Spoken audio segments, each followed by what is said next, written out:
Good afternoon students. आज हम बात करेंगे इंग्लिश जिसमें द वॉइस एक्टिव और पैसिव वॉइस। ठीक है, ये किसी क्लास की स्पेसिफिक क्लास तो है नहीं बेटा। 5th में भी है, 6, 7, 8, 9 तक, 10 तक भी है। 10 में ग्रामर नहीं आता ऐसे, लेकिन ज़रूरत पड़ता है इसमें। जब आप क्या करते हैं ना, जब रिपोर्ट वगैरह लिखते हैं तो भी पैसिव फॉर्म आपको ज़रूरत होती है। आगे भी बड़ी क्लास की ज़रूरत है। तो आप देखिए, कुछ रूल मैं बताऊँ जिनको टेंस आता होगा। ये आपका ये सिंपल प्रेजेंट वगैरह आप छोड़ दो, डायरेक्ट आपको बताया गया तो आप उसको देखना। देखिए, हाँ, पहले आपको टेंस कराया गया, उसमें देखो क्या हुआ। अगर एक्टिव में आपका सब्जेक्ट प्लस वर्ब का फर्स्ट फॉर्म प्लस सब्जेक्ट होगा तो उसकी पैसिव वॉइस क्या होगा?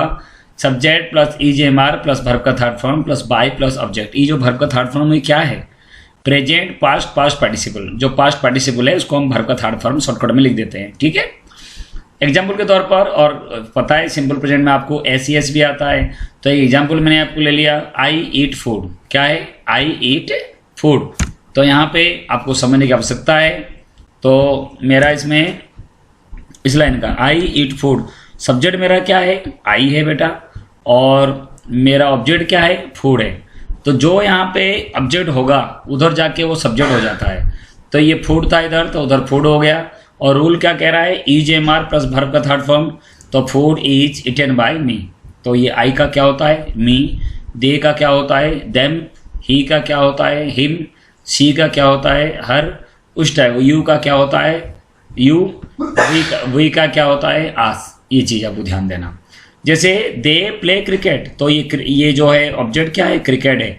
तो उधर जाके सब्जेक्ट हो जाएगा क्रिकेट। फिर रूल के हिसाब से ईजेएमआर लगाएंगे। तो रूल के हिसाब से जब ईजेएमआर लगाएंगे, क्रिकेट इज। प्ले का थर्ड फॉर्म क्या होता है? प्ले, प्लेड, प्लेड, और प्लेड बाय। दे का आपका हो जाएगा, दे का उधर चला जाएगा, आपका ऑब्जेक्ट हो जाएगा। तो देन क्लियर हो गया। ऐसे ही ईट्स फूड, तो फिर फूड इज, ईट का हो गया इटन बाय हिम। ही का क्या हो? हिम। ऐसे अगर नॉट आ जाएगा आपका, थोड़ा सा ऊपर नीचे हो रखा है तो आप समझने की कोशिश करें जी। सब्जेक्ट प्लस डू नॉट या डज नॉट आ जाएगा तो ईजेएमआर के बाद सिंपली एक नॉट लग जाएगा। जैसे एग्जाम्पल के तौर पर, he does not eat mango, तो mango is not eaten by him. I do not eat food, food is not eaten by me. ऐसे बहुत सारे लाइन आप प्रैक्टिस कर सकते हो। I do not play cricket, तो cricket is not played by me. ये आई था तो मी हो गया, ये डू नॉट है तो यहाँ पे इज नॉट हो गया। क्यों आया? क्योंकि क्रिकेट है। ठीक है ना। अगर यहाँ पे प्लूरल होता तो आर लग जाता, आई होता तो इसमें, अगर मी होता तो यहाँ आई आके फिर इसमें एम नॉट हो जाता। तो इसमें इज एम आर है, इज नॉट जाता होगा। ठीक है ना। तो ये देखो आगे, अगर क्वेश्चन मार्क आएगा, इंट्रोगेटिव लाइन आएगा आपका। डू और डज आ गया, इसमें डू और डज आ रहा है प्लस सब्जेक्ट। कैसे? डू यू ईट फूड, तो क्या होगा? Is food eaten by me. ये जो इज एम आर पहले आ जाएगा, फिर सब्जेक्ट वर्ब का थर्ड फॉर्म प्लस ऑब्जेक्ट। यहाँ की जो ऑब्जेक्ट है उधर जाके सब्जेक्ट हो जाएगा। उसको बार बार ध्यान देना। अगर उसके साथ डब्ल्यूएच फैमिली आ जाएगा, व्हेन है, वेयर है, व्हाई है, हाउ है, तो वो चीज़ तो आएगा ही आएगा। प्लस में ये line is am are plus subject plus verb का थर्ड फॉर्म प्लस ऑब्जेक्ट। एक एग्जाम्पल देखो क्या दे रखा है आपको। Why does he abuse me, तो व्हाई को तो बेटा व्हाई आ जाएगा, तो ही एब्यूजेस मी होगा। तो मी का क्या हो गया? आई के पास क्या लगता है? एम। एब्यूज्ड बाय हिम, तो why am I abused by him. What is eaten by you, what is eaten by you. देखो इसमें क्या होगा? एक्टिव में क्या हो गया? What is eaten by you. ठीक है बेटा। देखो सॉरी, इसमें एक लाइन गलत था। व्हाट डू यू ईट, तो व्हाट को तो व्हाट आएगा। What is eaten by you. ठीक है, what is eaten by you. Which books या डू यू लाइक, ना which books are liked by you, which books are liked by you. ये दो चीज़ आपको ध्यान देना है। जहाँ के क्वेश्चन मार्क में हु आएगा तो उसको आप जब आप एक्टिव को पैसिव करोगे तो बाय हुम हो जाता है, और जहाँ पे WHOM होम आएगा तो उसका क्या हो जाएगा? हु हो जाएगा। ठीक है, ये चीज़ आप नोट आउट करना। जैसे एक एग्जाम्पल देखो, एक हु एडवाइसेस यू, तो हु का क्या होगा? By whom are you advised. Clear हुआ। फिर होम डू यू कर्स, तो who is cursed by you. इसका मतलब होम का हु हो गया और हु का बाय होम हो गया। तो क्लियर हो गया। ये मैंने आपको ओनली सिंपल प्रेजेंट मैंने आपको बताया, वो आपको ध्यान देना है। ठीक है बेटा। क्या बताया मैंने? इसको मैंने आपको सिर्फ ये बताया। अब आगे आ जाओ, देखो ये एक्टिव इस तरफ है, लेफ्ट हैंड साइड।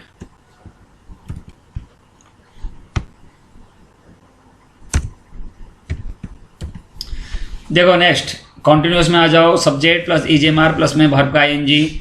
तो उसके लिए क्या हो गया बेटा ना, वही है बी के लिए सब्जेक्ट प्लस ईजेएमआर प्लस बिंग।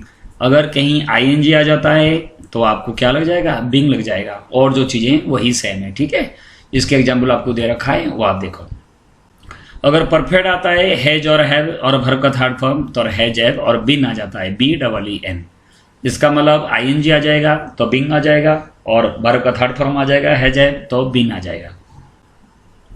उसके बाद आ जाओ, ये सिंपल पास्ट में आते हैं, perfect continuous tense, present past continuous tense नहीं होता। अब इसमें आप आइए, इसमें क्या है ना, अगर आपका सिंपल पास्ट में आप जाते हैं तो क्या होता है, सिंपल पास्ट में वाज वार प्लस वर्ब का third form plus by plus object. कैसे, he wrote a letter was written by him. अगर आ जाओ आप कॉन्टिन्यूस में आ जाओगे पास्ट का, तो क्या होगा ना, पास्ट का कॉन्टिन्यूस टेंस आओगे तो उसका हो जाएगा वाज वार प्लस में बिंग आ जाएगा। मैंने आपको पहले भी बताया, अगर कहीं आईएनजी आ जाता है तो वहाँ बिंग आ जाता है। उसके बाद हेड और वर्ब का थर्ड फॉर्म आ जाता है तो उसमें हेड में हैड बीन, हैज और हैव में हैव बीन, उस टाइप का आएगा। अगर सिंपल फ्यूचर में देखो, सेल और विल आ जाओगे, सेल और विल वर्ब का फर्स्ट फॉर्म होगा तो सेल विल प्लस में बी आ जाएगा। क्या आ जाएगा, सेल विल और बी। अगर सेल विल हैव और वर्ब का थर्ड फॉर्म आ जाता है तो सेल विल प्लस में हैव बीन आ जाएगा। ठीक है, ऐसे। अगर कहीं मॉडल्स आ जाएगा, can could shall should will would, तो क्या करोगे ना, जो मॉडल्स होगा उसमें बी लगा के वर्ब का थर्ड फॉर्म कर सकते हो। कहीं इंपरेटिव लाइन आ गया तो क्या करोगे, इंपरेटिव लाइन में दो प्रकार की होती है, या आप लेट लगा के कर सकते हो, या you are requested, you are ordered, उस प्रकार की लाइन आप कर सकते हो। कैसे देखो, open the door, let the door be open, close the window, let the window be closed.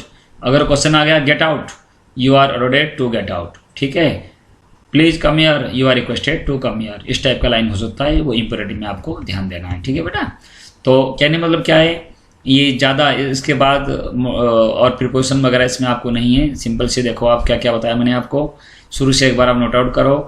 क्या बताया मैंने, अगर सिंपल प्रेजेंट आएगा तो आपको क्या पता लग गया, जो जैसे आएगा रूल उस हिसाब से आपको करना पड़ेगा। ठीक है, तो मैं आपको एक बार और बता देता हूँ इसमें किस टाइप का क्या करोगे।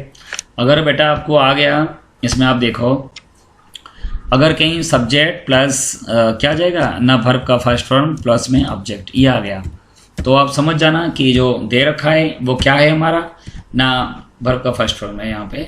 तो समझ जाना ये आपको सिंपल प्रेजेंट है, और जहाँ पे सिंपल प्रेजेंट होगा जब एक्टिव को पैसिव करोगे क्या है, जो हमारा यहाँ ऑब्जेक्ट है आगे चलकर वो क्या हो जाएगा, सब्जेक्ट हो जाएगा, प्लस में वर्ब का फर्स्ट फॉर्म है तो आपको EJMR लेना है। क्या लेना है, EJMR में से कोई एक ले लोगे, प्लस में वर्ब का क्या करोगे ना, थर्ड फॉर्म करना है आपको। क्या करोगे, वर्ब का थर्ड फॉर्म करोगे, और प्लस में आपका क्या हो जाएगा, object, by plus object, by plus object.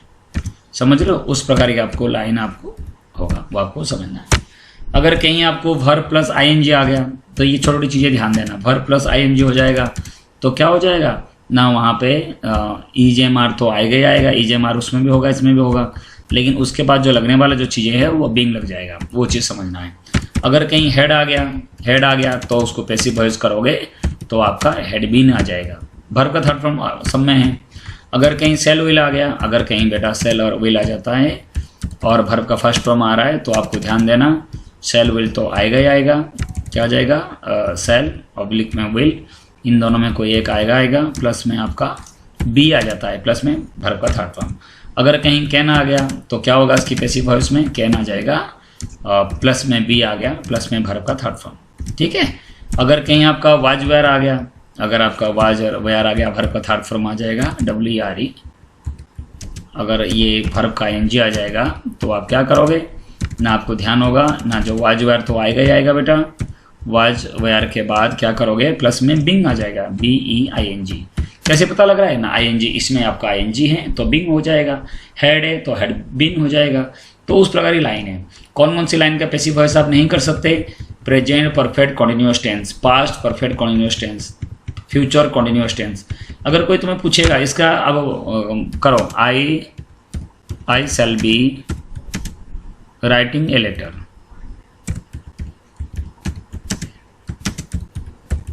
नहीं होगा बेटा, क्योंकि कॉन्टिन्यूस के आप नहीं कर सकते, ठीक है। ना तो आप कॉन्टिन्यूस में कर सकते हो, ना तो फ्यूचर परफेक्ट कॉन्टिन्यूस टेंस का कर सकते हो, ठीक है।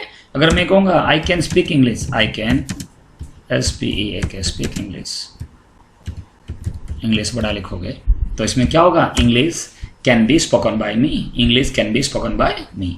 तो उम्मीद करता हूँ बेटा आप एक्टिव पैसिव आप प्रैक्टिस करोगे अच्छी तरह से। मैंने आपको रूल लिखवा दिया, किसी भी क्लास की हो आप उसको प्रैक्टिस कर सकते हो, चाहे आप बड़े क्लास हो छोटे क्लास हो तो भी आप इसको कर सकते हो। थैंक यू बेटा, टेक केयर।